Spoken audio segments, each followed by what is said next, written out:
And this is a fascinating.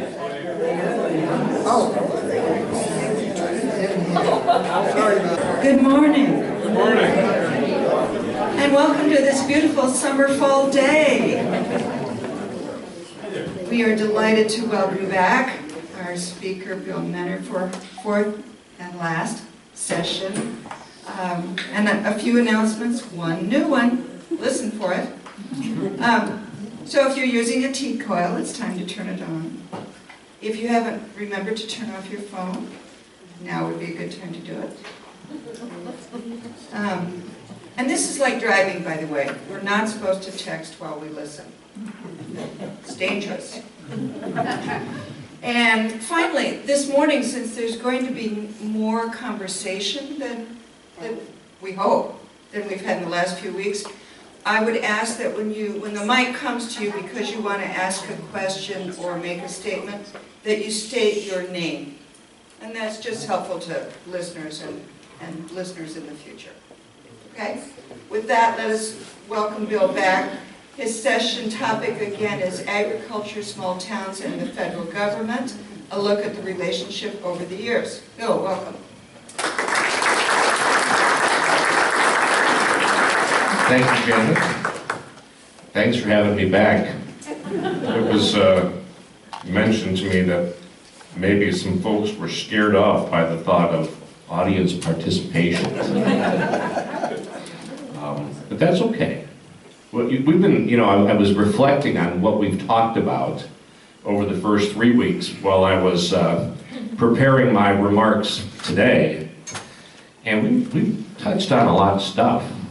So I really appreciate the fact that you've been coming back week after week because some of the material's a little dry.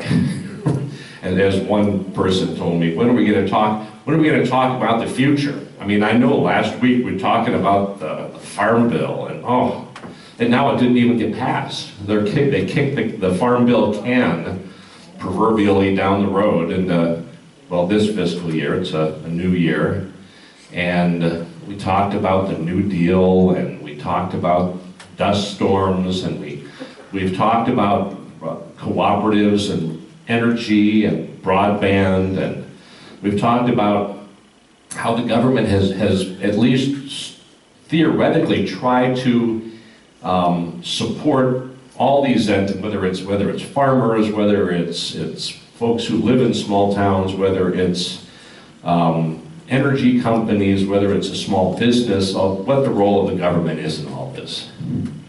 And when I see the conversations about the Farm Bill and what happened or why it's not happening, and think strategically about why can't Congress get its act together and pass this once every 5 years document that shapes the future of small towns and farmers and ranchers and people who like to eat.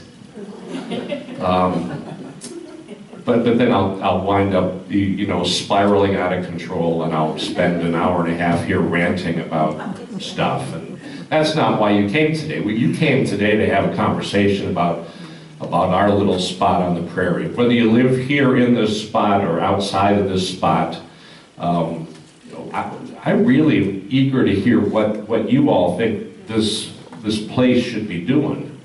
And I did mention to Rachel Kinnick at the chamber that I was going to be grilling you all on what should happen next in Grinnell and Poweshiek County and Iowa. And unfortunately, she had a perfectly timed conflict, so she could not be here. But since I'm a chamber board member, I will happily share with the chamber board at our next meeting what comes out of our conversation today, and where you think we collectively should be headed. And that's a big collective we, by the way, too. It's not just those of us in this room or those of us who live in town. It's thinking about everybody who works at reinsurance, or all of those college students who come from places around the world, or folks who come to our hospital for care, or folks who pass by on I-80. Wouldn't it be great if that existed, by the way? It's a fake fake sign. I stole it off the internet, but I thought it was too funny to pass up. We have 30,000 cars a day that pass us on I-80, and I was thinking, when I was running Grinnell Renaissance and then POW I-80, and the whole point of POW I-80 is Poweshiek, Iowa development, we wanted to emphasize the fact that we have a road running through us, so to speak, with all these people from around the world, for better or worse, driving past our exit and bringing whatever it is that they bring.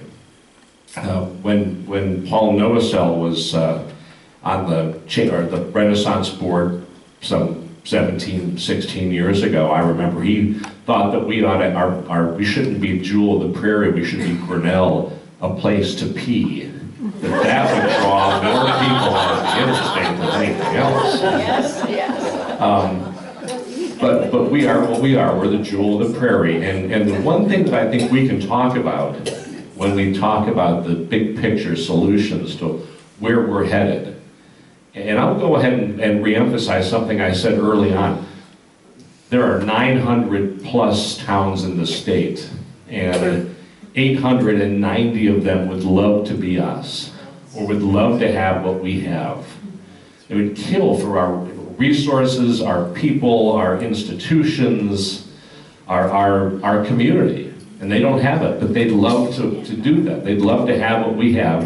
And that's why when we hosted the Rural Summit last April, folks were just enthused by the chance to walk around, experience both the Hotel Grinnell and this room and the new St. Mary's Parish Hall and the Grinnell Arts Center, the old Stewart Library building, and hang out and just be part of this community. They loved it so much that when we did a survey of where should we hold the next summit, they said, let's go back to Grinnell. So next April, they'll come back, all 350 to 400 of them from small towns across the state, and get another taste of what we have. So, and I think a lot of that has to do with we are what we are. We're a very authentic place. Now, there are some towns that create these facades of Western motifs where they put up almost plywood Western looks over their existing buildings to create something they're not. Or there are some places that have votes to say, what should we be? We are what we are. We're a town that was founded by a roving band of rabid Congregationalists eager to set up a spot close to the Missouri border where they could run raids into that state and free slaves. And everything that happened from here on, the arrival of the college in 1859 and the evolution from there, we are very much a product today of what those folks did back in the 1850s and the 1920s and the 1970s. So the prairie, the interstate, the college, I mean, these are things that we've had in one form or another for decades or a century plus. But now we have to be asking ourselves, what happens next? What do we become? And what we become may be something that none of us in this room get to see in the long term as this community evolves. But it also may be something that there may be some proverbial low-hanging fruit that we haven't thought about. And what are those fruits of our labor? Where are we going? And what could change about this community? You think about how Central Park has changed the dynamic of downtown. I mean, there are kids who used to never see downtown who frolic in that fountain this summer. It really has become a destination. There are people now who hang out in the park who didn't used to do that. And it's only been not even a year. I mean, the grand opening was this spring. So it's been a real change. And then you think about what the ideas that are out there. So I hope that we can come up with some ideas and some insights, and whether it's not an idea or an insight or a comment on what we currently have or what we shouldn't have or what we wish we had, In their When the chamber did a survey a few years ago about what businesses folks would like downtown, number one was a brewery, and we got the next best thing, we got a tap room and a bakery. Well, the bakery's now closed, it's going to reopen, but that was one of those instances where two different entrepreneurs said, hey, the people in town are clamoring for a microbrewery / tap room and a bakery. We'd better open one. What's next? I think back to when shortly after I took over Renaissance in 2001, the decision to close the theater. I should have that picture up, the one that had the old cinema theater with the marquee that said closed. Yes. You know, the death knell for a small town. Closed forever. It didn't say forever, it just said closed for business.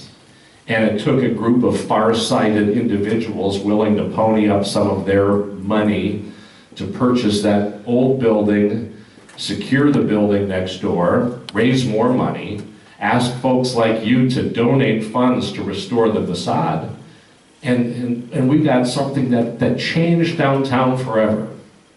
An economic engine. Renaissance asked Iowa State, the economics department, to do an economic impact study of what the theater would mean. And they said about $1 million a year in business for other businesses around the theater. But they only drew a 15-mile radius around Grinnell. They said nobody will come from more than 15 miles to see a movie. They were wrong, because restaurants started popping up. And there started to be more things to do, and people from Newton and Oskaloosa and Marshalltown started coming here. That was the work of folks that saw an opportunity and came together and created something that didn't exist otherwise. It wasn't just these investors. The city had to step up, and the college stepped up, and there were other incentives that came into play. So it was very much a partnership. Not unlike that partnership across the street. So it wasn't just Angela Harrington who snapped her fingers and said, we're going to turn the old middle school / community center into a hotel. It was Angela working with a college alumnus who owns a hotel chain of his own, who had working knowledge of how do hotels succeed. And he also brought some investment money to the picture. The city had to be a player, and the school district had to be a player, because they were going to A, sell, and B, vacate. So they had to be on board. And then the city included in this broader application to the state for reinvestment, this state reinvestment program, they included the hotel in that project.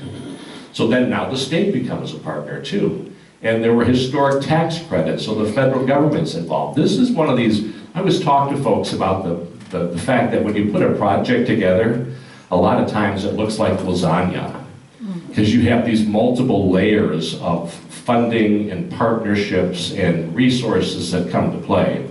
So this is the Strand Theater is a lasagna, the Hotel Grinnell is a lasagna, and frankly in small towns, if you're not doing lasagna development, you either have a really wealthy benefactor or lots of property taxes, or nothing's getting done. And at the end of the day, who's driving the bus? Who's leading that community forward? And in both of these instances, we had not one leader or two leaders, we had herds of leaders stepping up, willing to invest time, talent, or treasure. We have one of the things that when I took over Renaissance in 2001, we talked a lot about first impressions. And I think we make a great first impression in our town these days. Our downtown has changed dramatically since I got here in 1990. And a lot of that has to do with the fact that we have property owners that were willing to make improvements to the way their buildings look. We have business owners that were willing to improve the way their businesses looked inside and outside.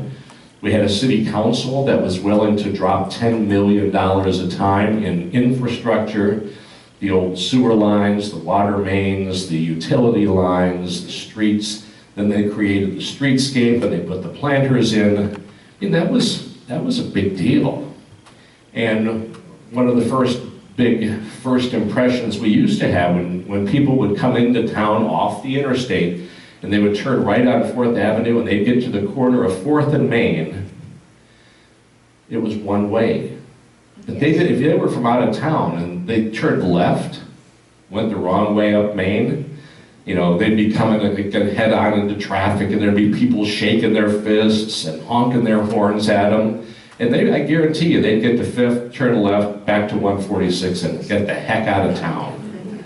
So that decision to change our one-way streets just around the square to two-way streets had as much to do with first impressions as planters or flowers or facades or anything else. And I've told this story many times. I used to go to Cunningham's and sit at the counter right after I started at Renaissance, and the old guys at the counter would hiss because I was the guy who was getting rid of the one-way streets. But it made a difference. And sometimes you have to, the council took a risk by doing that, but we were also able to demonstrate that those sorts of changes were important. We talk a lot about our downtown assets and our business assets, and of course this is a business and a home. But we have a great looking community. I mean, we have wonderful homes.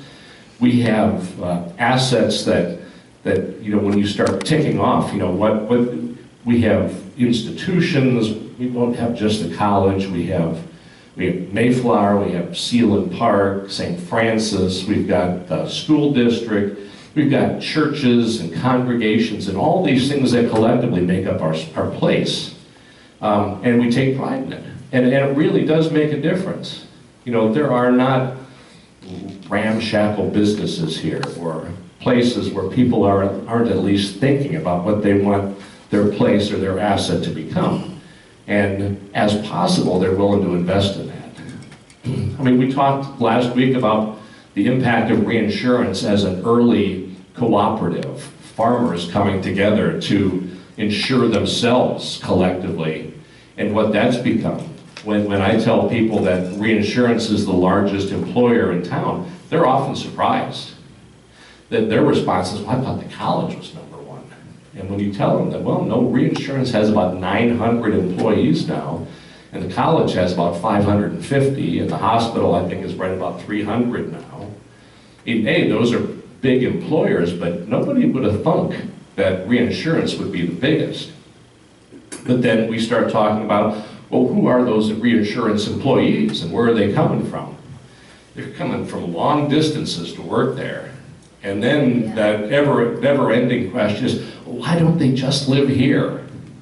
Is it because they can't find a house, or can't find a house they like, or have a spouse who works someplace else and they live halfway, or their kids are in the schools in Southeast Polk and they're happy to stay in Bondurant for that reason? And there's men, but there are folks that drive over an hour a day, easily over an hour each way, to get to work at reinsurance. And they have put hubs down in West Des Moines to allow for remote working, to try to make it easier for their employees. But we haven't really grown in population since I've been here. I mean, maybe we were 8,800 when I got here in 1990. We're still around 9,300 today. Our population is more or less treading the water. Why is that? And is it, and I know these are conversations, and maybe you have some answers for me about why is it that more folks at reinsurance, or at the hospital, or at the college choose to live elsewhere and commute here. And speaking of the college, and I just picked this because I like that picture,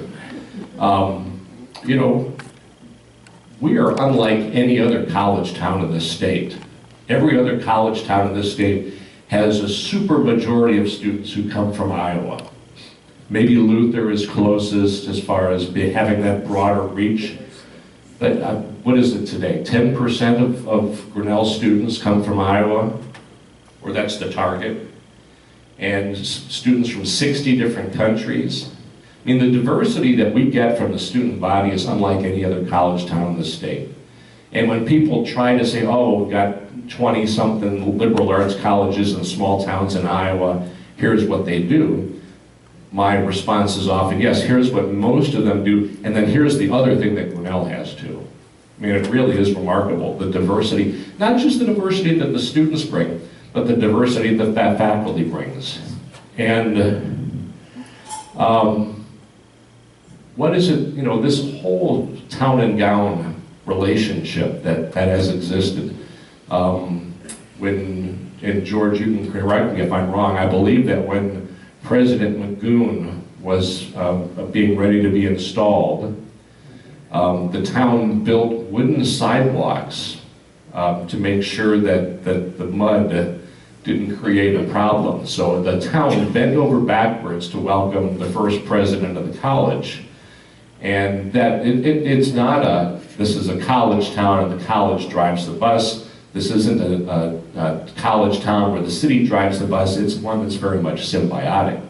And you say to yourself, well, all right, so what does the town get out of the college? Workers, facilities, access to services, a great community to attract faculty and students. And then what does the town get? It gets those workers and it gets everything that the college brings. So it's not like the college could say, well, we don't need the town, we can be what we are. They need each other. And I think that relationship is important, and that collaboration. Speaking of collaboration, this was a concert once upon a time where there were middle school choirs and the high school choirs and the Grinnell singers and the community chorus, what it was called the community chorus, not the Oratorio Society was up there, and everyone got together and it was a lot of fun. But it was this was the aggregation of everything. Young, old, town, college, community, academic. It was fabulous. And that's something we need to think about going forward, is how do we find those opportunities to not just reinforce what we have, is just to build new communities and relationships. We have been doing that for a long time. 1948, they had a Grinnell Day celebration. And Rick, I don't know if that was related to JB's birthday or just a date they picked, but this is a great shot. This is from about the corner of Broad and 4th, looking west on 4th Avenue. Because you've got at the upper left, you've got a shot of Grinnell State Bank, and I mean, but and we typically come together for things like parades. Whether it's homecoming or the 4th of July or farmers markets or music in the park, but it's a drip, drip, drip of coming together.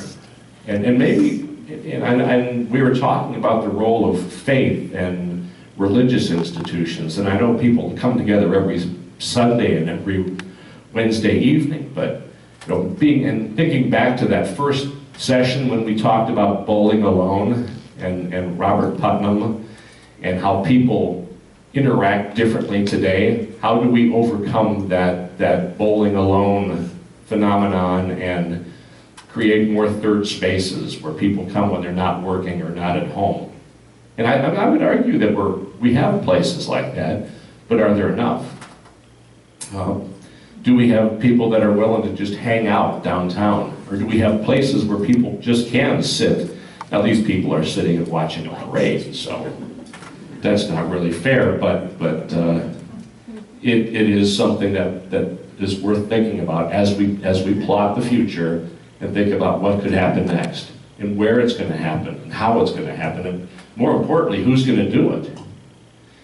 And next week we're having the next 3 meetings of the Governor's Empower Rural Iowa Task Force. And one of them is this whole question about where do rural leaders come from? And more than almost every person on that task force on rural leadership had said, we got to do a better job of reaching out to our high school students and middle school students and engaging them earlier on. And asking them earlier on, what would it take for you to either stay here after college or stay here after high school or come back someday? And you actually get feedback from them. and then actually listen to them and maybe even implement ideas that they have. And then I threw a picture of Monsanto in here because they've had a huge impact as far as their presence east of town. And this is more or less than anything to kind of just demonstrate that the breadth of our industrial sector is really significant. People talk about agriculture driving the Iowa economy. In fact, manufacturing and industry drives the Iowa economy, and then agriculture is there as well. And some of that manufacturing and industry has to do with value-added agriculture, like Monsanto. But whether it's H.W. Brand or ASI or anybody in our industrial park, I mean, these are Brownells. They're all part of that bigger industrial complex, so to speak, and can't be forgotten because they do play an important role. So I just wanted to give you a couple snapshots of what's going on in other places. And I put Manning up there because we talked about Manning in week 1, and I talk about him all the time. And I just saw their mayor, Harvey Dales, do a presentation a few weeks ago. Manning has done all these things, and I think I told you that Harvey was elected and then he was kicked out after 4 years. He was unelected because they didn't like all the stuff he was trying to do.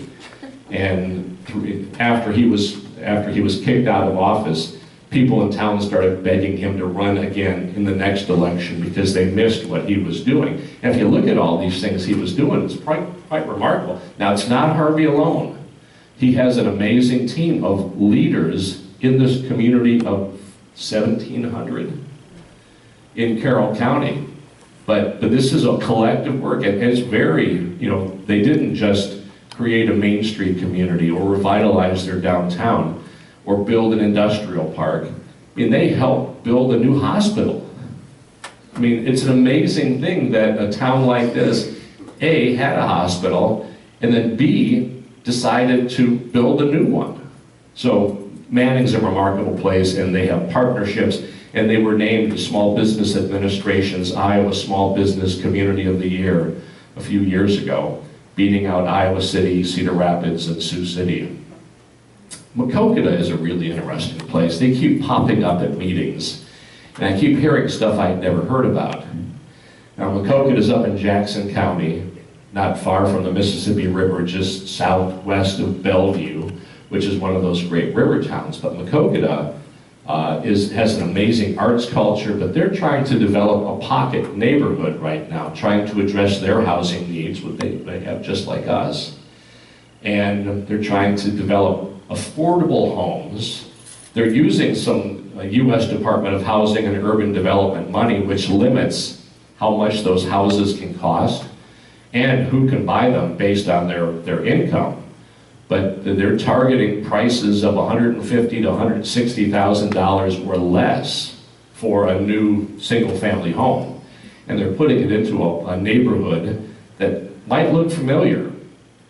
They actually came to Grinnell and visited the housing development on East Street, just north of the middle school, the Grinnell Garden Homes Complex, which is a very similar pocket neighborhood project where you have 1,400 to 1,600 square foot homes.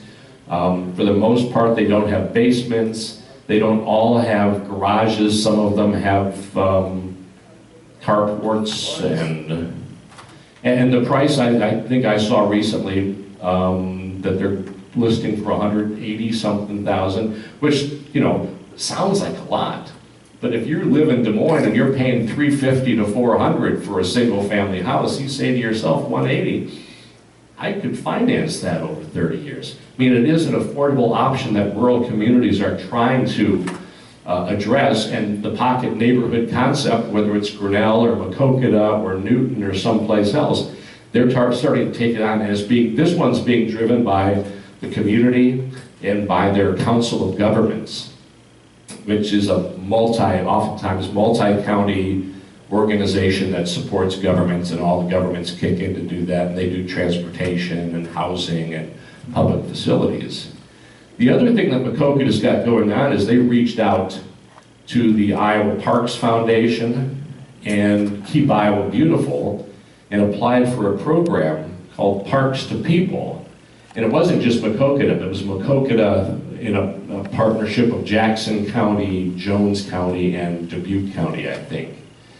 And they developed a blueprint for how they were going to improve their parks and their public spaces and their trails.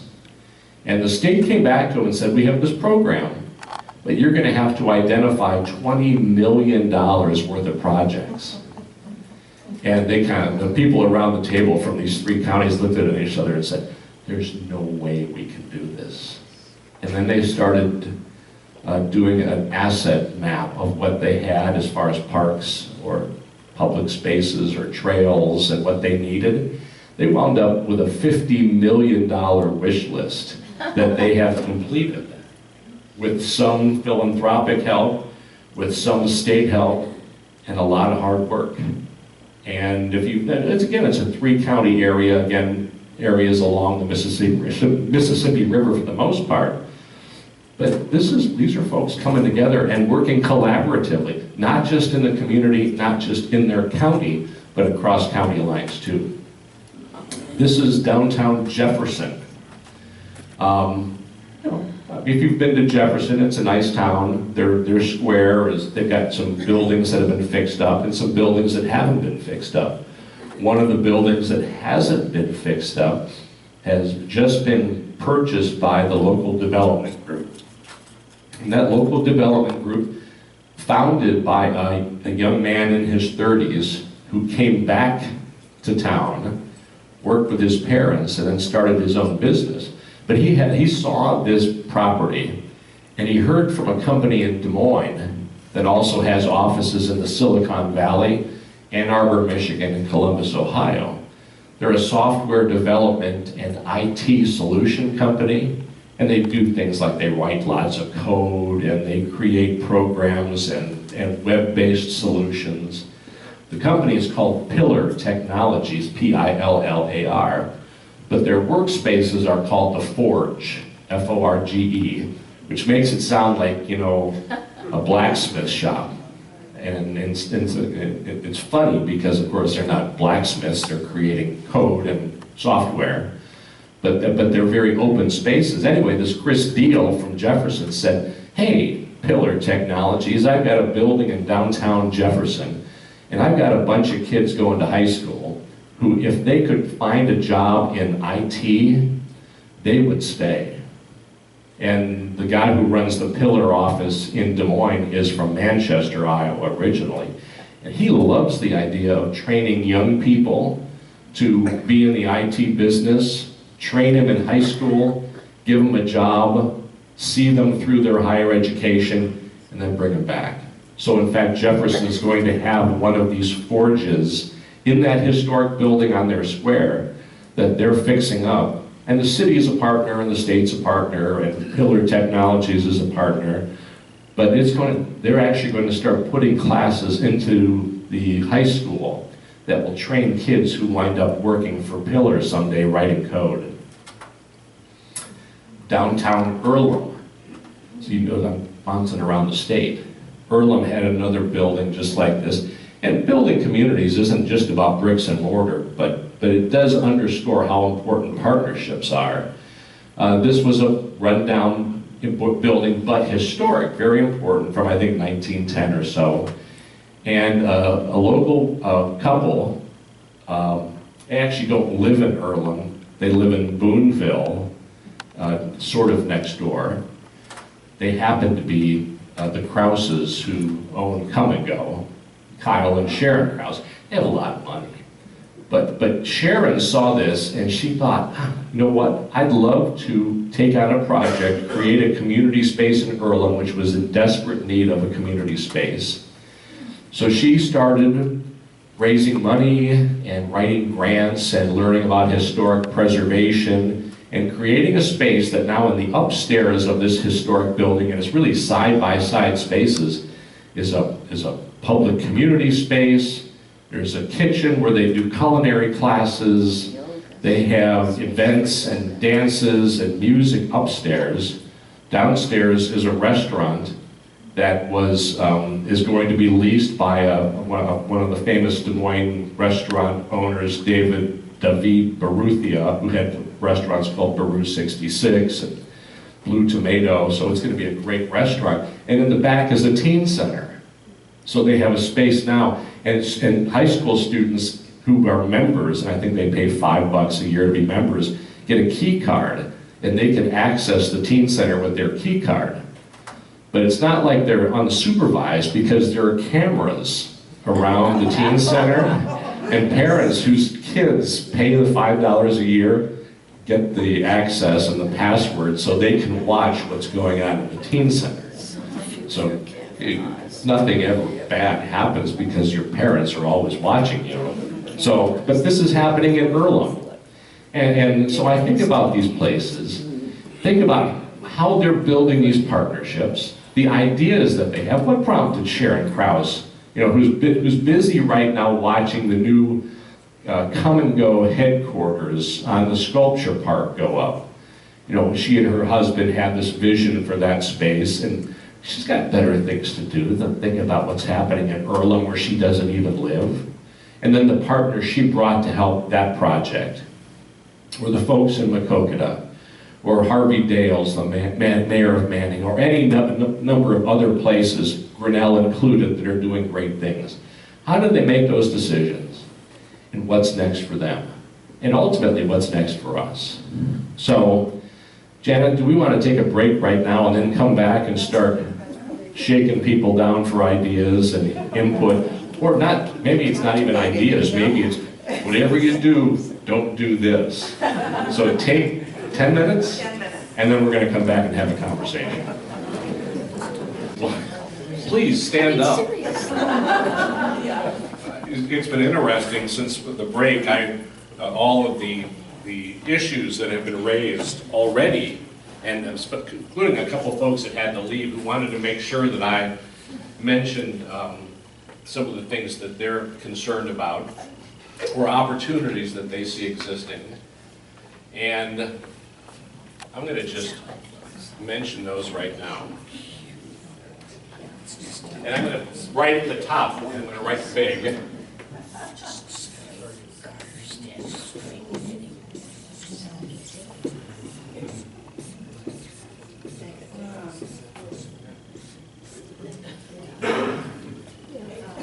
I'm shocked.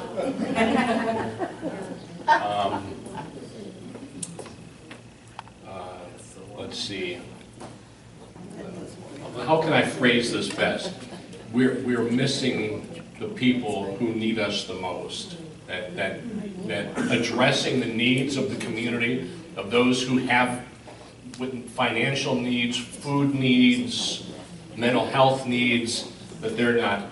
All right, I'm going to call this unmet needs. And this is, these are both. This isn't bricks and mortar, is it? No. This is attitudinal.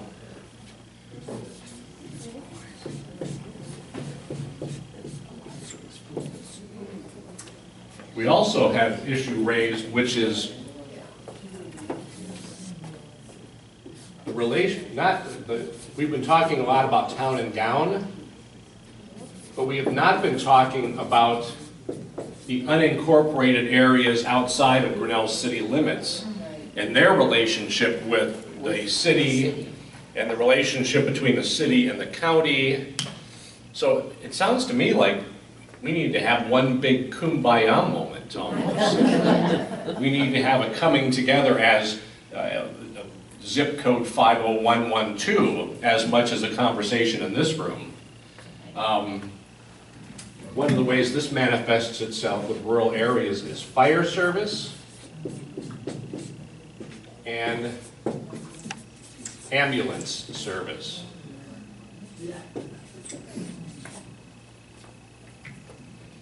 And then there is also water and, oh, I forgot another one here. And I will not go any lower than this. I will turn the board over.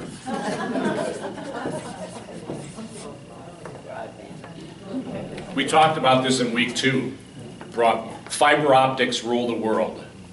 or those with access to fiber rule the world. Those with crummy windstream service do not.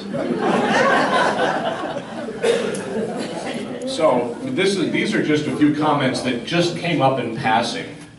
And any thoughts about ways to address or methods to address some of these? I mean, and this is person to person. This is how do we build better relationships? Maybe it's between the supervisors and the city council. Maybe it's between the township trustees and the city council. Maybe it's between the haves and the have-nots. You know, one of the challenges when you're putting together a rural committee or a rural task force is to make sure that you're not calling usual suspects like me. And I mentioned that in week 1 as I'm a usual suspect. There are lots of people that should be brought into conversations or meetings about the future of our town that never get asked. And how do we start identifying those people who have great insights that never get asked? And that's how you have a community conversation, is by including those voices that aren't always heard, or the people that aren't always asked to participate, including high school kids. So any thoughts on what we can do? Janet's got you. My name is Stephen Tees, and one suggestion I would make that I've advocated for a long time is form city-county government. Particularly the fire, rescue, policing could be done more efficiently, tax-wise, but also it's just to get better coverage and better service. I'm putting these solutions on the back right now. I can't spell city. And that, of course, county, city government, there's been lots of conversations about merging counties. There are some cities that have merged. Indianapolis, for example, as a joint city-county government operation. That would be one way to reduce the number of counties we have, theoretically, or not. Actually, you could wind up with 900 counties. I'd like to see 900 county courthouses. But you're right in how do, I mean, there are bigger issues that doesn't fit perfectly into the city's wheelhouse and doesn't fit perfectly into the county's wheelhouse, and they have to work together to address. And they have to do it cooperatively and collaboratively, and that doesn't always happen. I'm going to make one more request, and that is if speakers are willing, that they stand up. We can do this. Go out. I believe we rubbed the jewel of the prairie and the genie came out of the bottle and gave us one wish to get any one thing that we could have free of charge to stimulate the growth of the community. I wonder what this audience would shout out as that one thing that's the best one thing to stimulate the growth. Schools. Okay, there's a schools comment that came out. We have schools, better schools, stronger schools, more connected schools, newer schools. Good teachers, but not good. Can I give you the microphone? Yeah. We have a lot of good teachers. I would never say that, but we do have some needs as to the buildings. And if none of the property, I've looked around our city, do we need to build out in the country? That's one place that I thought, well, maybe we can find country, because nobody likes the lands in town.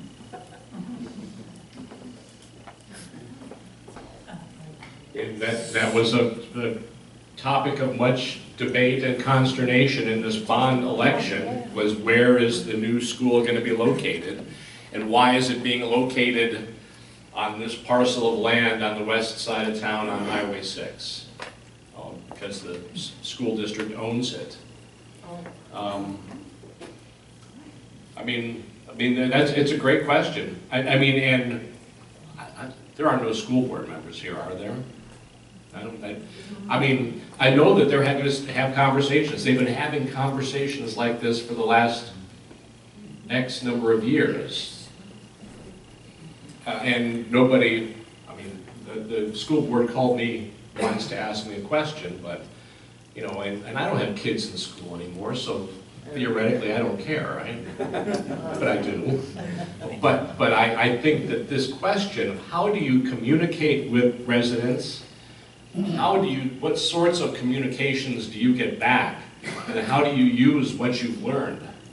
I think there are opportunities. And it's not just the school board, I think the city council, I think the county supervisors, the hospital board can do a better job of listening to our constituents, our customers, our fellow residents, and integrating what you're seeing. That doesn't mean doing everything you tell us to do, but certainly taking your input into consideration.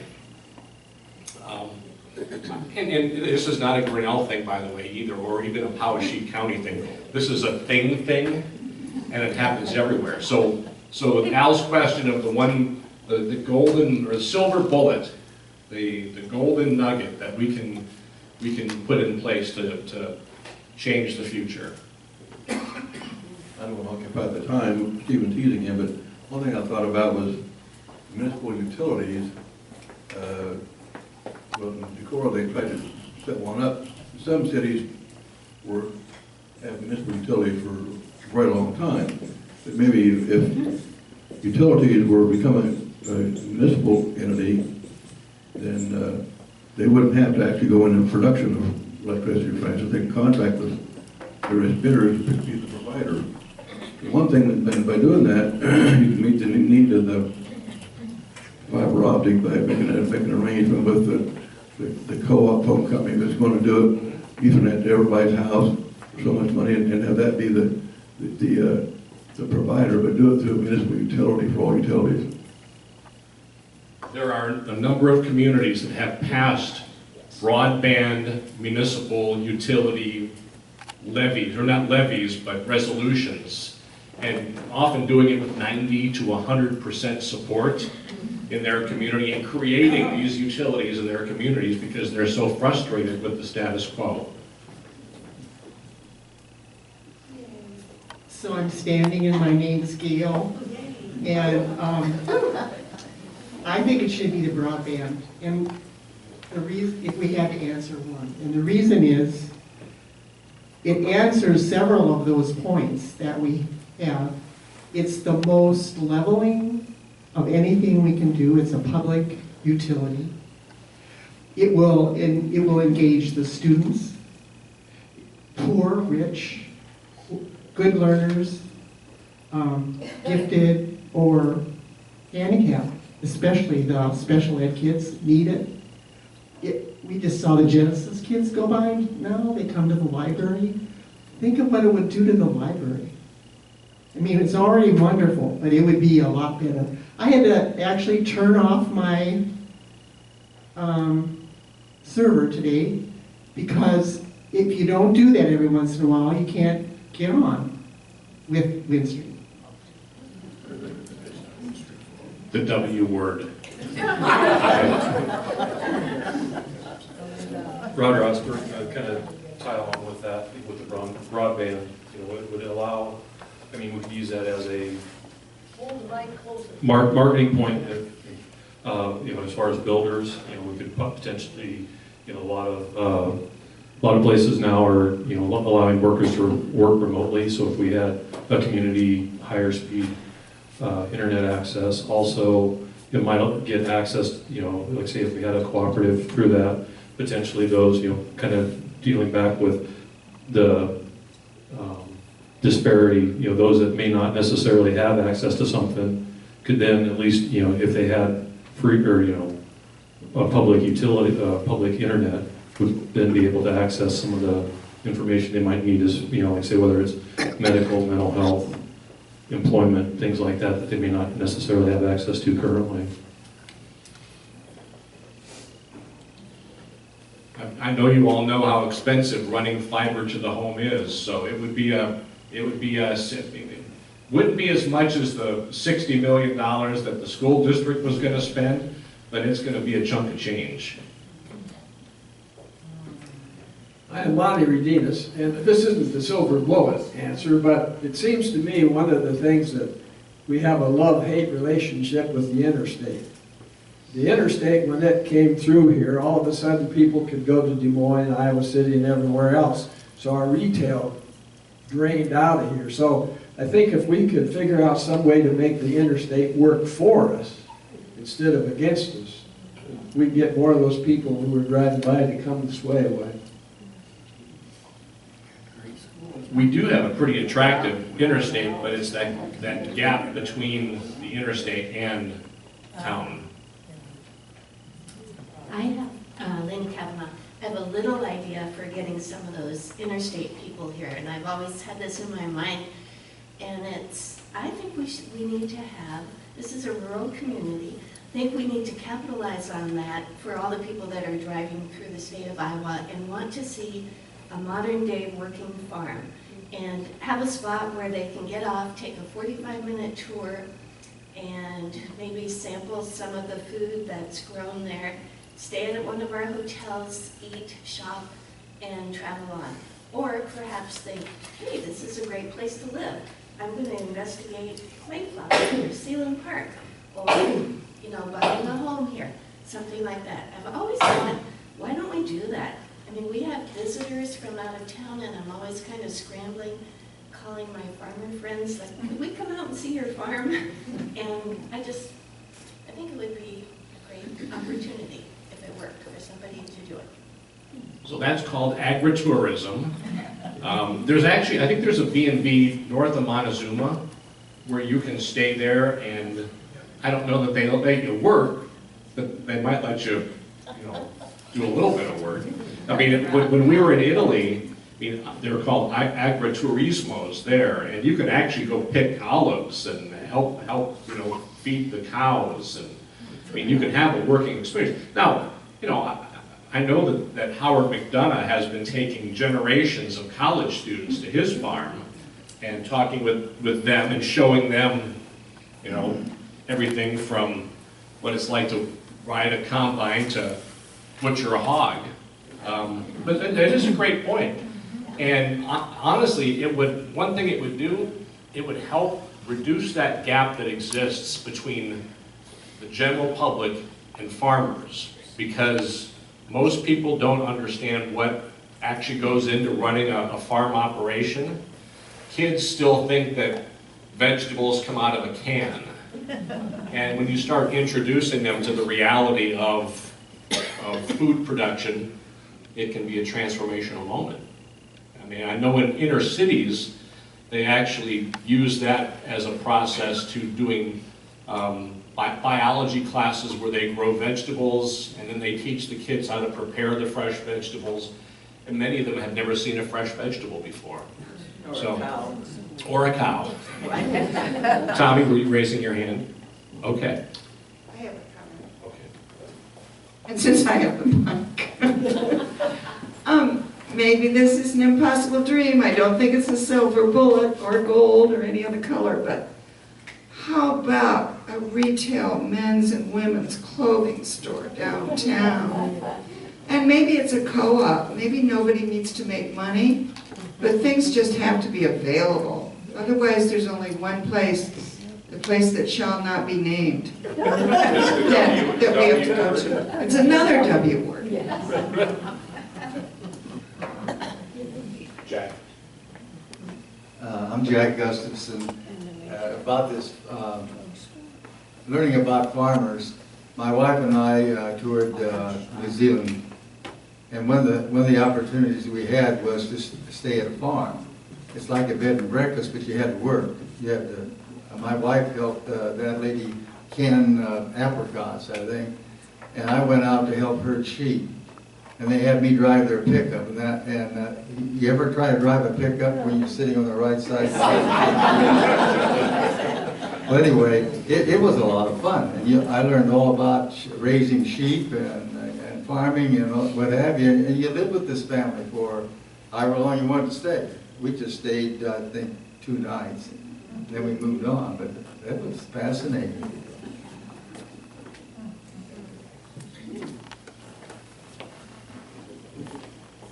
Wendy Abrahamson, and I've been here for, I guess, about 5 years, and I wanted to to note that some of the incredibly positive things about Grinnell. I've lived in super rural places, and one place over the course of 9 years it lost 4,000 in population. And just the fact that we've grown even by a little bit is pretty remarkable. There's all sorts of ways to approach stuff like this, but one thing I wonder is, what is the end? I think it's quite remarkable to sustain oneself at a certain level. Does Grinnell want to grow? Maybe not. Maybe we've got a certain kind of stability that's always going to be here because of the virtue of the college. So what are the things that are happening now that are really great? And I think there's a ton of them. And perhaps, in addition to things like broadband and stuff, which seem to be almost like a basic social justice question now. But some of the things that are happening in Grinnell now that are unique and really positive, perhaps those can be cultivated even more. And actually our location, even though I realize the interstate hasn't done well for some of our retail, it's also perhaps a positive thing to be 45 minutes from 2 different Costco's. So. Do you drive really fast?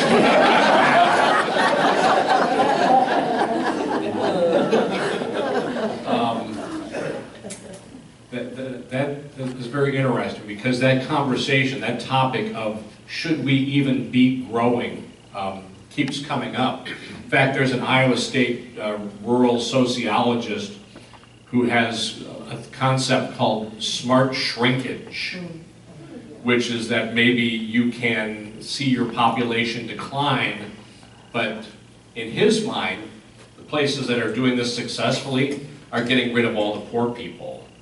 They're declining because their population is going down, but their median household income is going up. So I don't know that they're getting rid of poor people, but I think they're seeing changes in their demographics. So even though they are declining in population, they're keeping those highly sought after skilled laborers or high wealth individuals. I'm just one of those. I think there are people who would love to live here, who would love to be part of our community, but for some reason or another can't find a place to live or can't find an opportunity for their spouse. I am a trailing spouse, proud trailing spouse, and it took 10 years for me to get a job in Grinnell. I know that there are other folks who have been in that situation. And part of that's about having a good mix of job opportunities and good paying job opportunities. Not $15 an hour or $7.50 an hour, but good paying jobs. And that's something every rural place struggles with. But there's that saying, if you're not growing, you're dying. And as far as a community is concerned, we have opportunities for growth. It's how is it happening? Where is it happening? Where are the people working who choose to live here? Where are the people going who choose to leave? But it's something, this is a debate every small town in America is having. I'm carrying around Molly sent me some other ideas he had and questions as he was thinking about today too. And he also raised that issue of broadband. And I like the way you address it as a social justice issue. I mean, for people who can afford to pay the extra money a month that Windstream or Mediacom will charge you to get 60 megabit speeds, if you can afford it, you can have it. If you can afford for Windstream to run fiber to your house from the backbone and you can pay them $100,000, they will give you all the speed you want. But there are communities that have invested in this on their own and have created their own municipal utilities or done their own fiber networks, and everybody has that access. And I mentioned West Liberty, where Lawrence and Shen and McNall live now. They have a private telecommunications company in West Liberty called Liberty Communications, and their owners a number of years ago just said, everybody in town's getting fiber. Boom, done. The city of Grinnell and the chamber are having conversations with the Gilman Telephone Cooperative about ways that they might be able to provide higher speed service in Grinnell through some partnership, or maybe they come in on their own. It might initially just focus on the downtown, but it could be the jumping off point to community-wide higher speeds. I don't know if it's fiber. I mean, that's a great question for someone to attend a city council meeting or a city council committee meeting talking about public works and saying, are we ever in a position in this community to do fiber on our own? And there will be those who say, well, we don't know what platform is going to be. Maybe 5G, which, you know, if you look at your phone right now, you might see a 4G connection. 5G has higher bandwidth and higher speeds. But those cell towers need fiber to them as well. So everything is driven by fiber. Remember that picture that I put up there of those little prongs? I mean, the infinite nature of fiber, limited only by the equipment on either end. Okay, George, and then Harriet. Well, I'm George Straight, and I hesitated to even suggest this because it sounds pretty trivial in relation to some of the really important points that have been made. In my days when I was traveling for the college, I happened to be in Freeport, Maine, which is where LL Bean is and some other things. They had a signage system in their downtown that was beautiful and common. From one store to the next, it followed the theme of Freeport, Maine. And this is a hobby horse I've had for years, and I never get anywhere with it, but because what you're doing is interfering with the individual rights of owners and in the commercial center of the town. It would need money, but we've got they do the very motif. It's a wonderful motif. If we could have every sign in the downtown with that motif, it makes it's surprising. I remember I was just blown away by Freeport, Maine, by the beauty of that common signing system, and it also reflected then in the storefronts and so on. So that's just an idea that would take money and also the cooperation of our merchants. Harriet Edelberg. First of all, I have a question. When I tell people where I live in this small town, it was about 7,000 when we came in 1962. We were going to stay for 2 years, so do the math. My husband obviously didn't. But they ask me when I say, well, now it's about 9,000 something, you know, about that, rounded up. And the question always is the student body of the college counted in that population? Can anyone answer that question? Yes, I can answer that. It depends. It depends on where they choose to declare their home on Caucus Day, April 1st of every 10 years. Oh. So a student may declare their home to be Norris Hall, Grinnell College, and they become a resident of Grinnell, or their community back home might have been saying to them, you need to declare that you live in Los Angeles, California, because we want to make sure that we have 3 million residents here. So but that's only counted every 10 years. That's correct. So whatever we come up with this time, so that it's not significant. I would make that assumption, maybe incorrectly. Over the years, when I first started teaching, I was at Parker School. It was kind of a little on the highway. But the point being that the population, our school population, has shrunk dramatically. My daughter's second grade class, again, nothing to really brag about, was 34 students. We've closed classrooms, we have fewer teachers, we have fewer students. So when you look at the population of Grinnell, look at the way Mayflower has grown and the way St. Francis has grown. We're attracting a lot of people who find this, and it is a wonderful place to retire. And so I think there's a disconnect in some way, and a lot of people, when I ask them, well, why don't you live in Grinnell when you're commuting in, they'll say, unaffordable housing. Now, we've done those apartments, and at one point they were full in the Spaulding building, but I wonder how much we have to increase our housing inventory in order to really have those young families move to Grinnell. I hear that too, Harriet. And I'll tell you that there is affordable housing available in Grinnell. It just doesn't have the proverbial open floor plan and stainless steel appliances might be a 1910 house that needs some rehab work.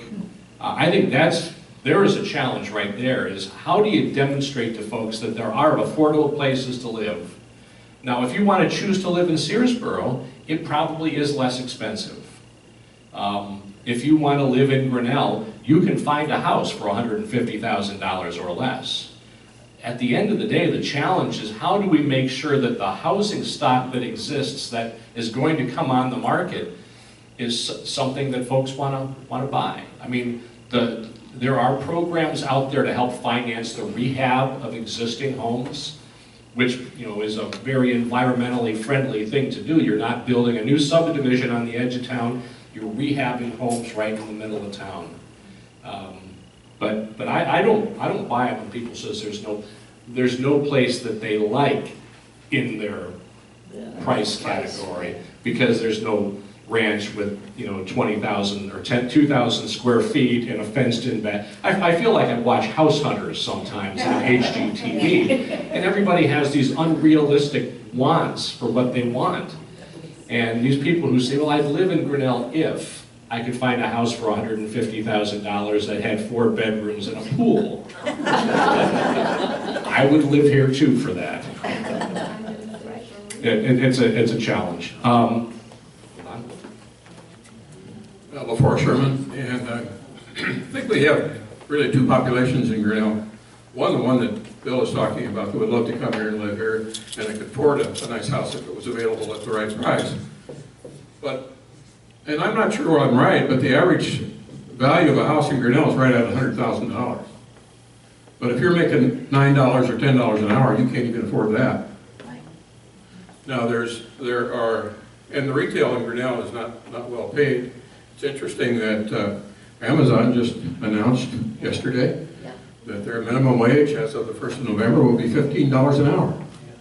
When I suggested that to the Kiwanis a couple of years ago, that we ought to raise the minimum wage in Grinnell, I got cold shoulder. I mean, nobody wanted to even mention it. In fact, one of the bankers said, no way. Well, we can't afford it. Well, on the other hand, we can't afford not to.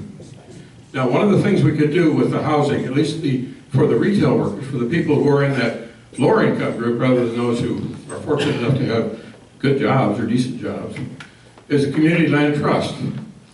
And what that does, that actually owns the land. The people who buy the houses own the house. They have a 99-year lease renewable for another 99 years. This is kind of the standard contract that they sign. So in a lot in Grinnell, about $25,000, $30,000 for the lot. So if you've got a $100,000 house and you don't have to pay that $30,000 for the land because you don't own it, you've leased it, you still pay the taxes on it, but you don't own the land. And it creates a limit on how much that housing can grow in value over time. You can get your improvements included, but if you want to sell it, in other words, there are ways to create a housing pool for low-income people in Grinnell. And it's happening. I did a search on the internet. I was surprised at how many places are already doing that. 5 minutes. So let me mention one thing, and that there are communities out there where the city is paying people to move there. If you move to Newton, they will give you $5,000 or some amount of money, which you can put toward a down payment, or you can put toward rehab, or you can put toward a new lawnmower. It's $5,000 in your pocket. Other communities are making, it's basically a bribe. Move to our town, we will give you money to live here. And we'll make sure that we'll put you in a house, you'll have a great neighborhood, we just want you to come. Other towns are giving away free lots. Come build a house in our town. I'm blanking on which town in western Iowa did that. They've had the program in place for 5 years. They've given away 1 lot in 5 years. Which then raises the bigger question of what should that town be doing instead of giving away lots to make their community more attractive. I also wanted to go back to men's and women's clothing stores just for a second, having lived in that world. If we had Phyllis Van Essen here, or Brenda Hoskins, whose husband Tom ran Dwight's Menswear, they would tell you that you get men's and women's clothing stores if people are willing to shop in town. Now maybe with Younger is gone now, maybe people don't want to buy their clothes from Amazon because they got to send it back every 5 different times before you get the right size. Maybe there is a window of opportunity in Iowa coming up for a clothing store like that in a small town. But Tom, I know it drove him crazy when people would come in and look at the prices on his racks and then go to Des Moines. And Phyllis did such a great job of customer service. I'd be in there looking, and she'd grab me and say, "Hey, Bill, I think Barb would really like this. Why don't you take it home and have her try it on and bring it back later this week?" I mean, she was the perfect example of a small town retail customer service environment, and not enough to survive. So, and that's kind of the story with small town, downtown retail. That's why you have service industries locating in storefronts, because the stores can't exist because no one shops there. And any final parting words or words with silver bullets? Silver bullet? Sorry to be speaking again, Stephen Tees. One thing about visiting farmers, be careful what you wish for. If you go out to one of these hog factories that has 7,000 hogs in one building and spend an hour in it, go out east of town to that chicken place that has how many million chickens in there, and an armed guard run around outside, make sure nobody comes in there. And the big dairy over by Brooklyn, take a look there. Do you really want your friends, neighbors to see those buildings?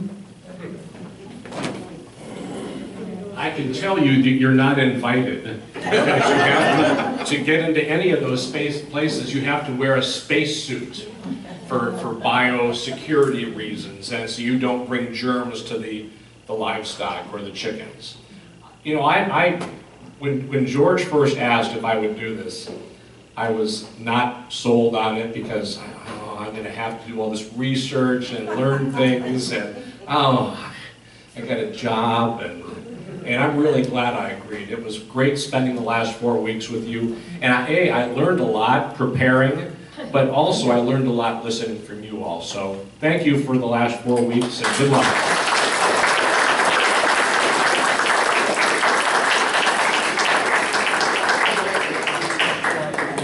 Everybody, before you run off, we've got 2 or 3 important things to say. One is, Bill, thank you so much.